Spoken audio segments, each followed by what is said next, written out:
बिस्मिल्लाहिर्रहमानिर्रहीम। अस्सलाम वालेकुम दोस्तों, आपको बड़ी खबर से आगाह करते चलें कि मुल्तान टेस्ट मैच का तीसरा रोज़ अपने इख्तिताम को पहुंच चुका है और पाकिस्तान इस टेस्ट मैच को जीतने की पोजीशन में आ चुका है। जी हां दोस्तों, आप सही सुन रहे हैं, क्योंकि पाकिस्तान की तरफ से साउद शकील और इमामुल हक की ज़बरदस्त बैटिंग की बदौलत पाकिस्तान ये वाला टेस्ट मैच जीतने वाला है। लेकिन 3 दिन का खेल ख़त्म होने के बाद मैच की क्या सूरत हाल रही, पाकिस्तान को ये वाला टेस्ट मैच जीतने के लिए मज़ीद कितने रन दरकार, हम आपको मुकम्मल डिटेल से आगाह करेंगे। लेकिन मज़ीद आगे बढ़ने से पहले जल्दी से चैनल को लाइक करें, सब्सक्राइब करें और साथ में लगी बेल आइकन को ज़रूर दबा दें। दोस्तों, आपको बताते चलें कि इंग्लैंड ने अपनी दूसरी इनिंग्स में 275 रन बनाए और इंग्लैंड की पूरी ऑल टीम आउट होगी।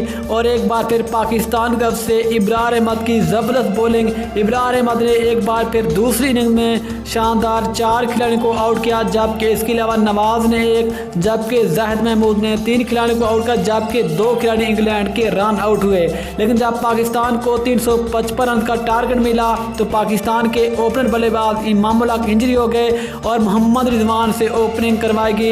लेकिन मोहम्मद रिजवान और अब्दुल्ला शफीक तरफ से शानदार आगाज़ फराहम किया गया, लेकिन बिल आखिर मोहम्मद रिजवान बोल्ड हो गए। लेकिन उसके बाद बाबर अहमद कप्तान भी जल्दी बोल्ड हो गए और पाकिस्तान टीम के ऊपर प्रेशर पड़ गया। लेकिन इस बाद पाकिस्तान के एक और बल्लेबाज अब्दुल्ला शफीक भी आउट होकर पाकिस्तान की 3 विकेटें जल्दी गिर गई। लेकिन इसके बाद एक बार फिर इमामुल हक दोबारा बैटिंग करने के लिए आए और इसका साथ दिया साउद शकील ने, और ये दोनों खिलाड़ी पिच पर डट गए और पाकिस्तान की पोजीशन को मुस्तहकम किया।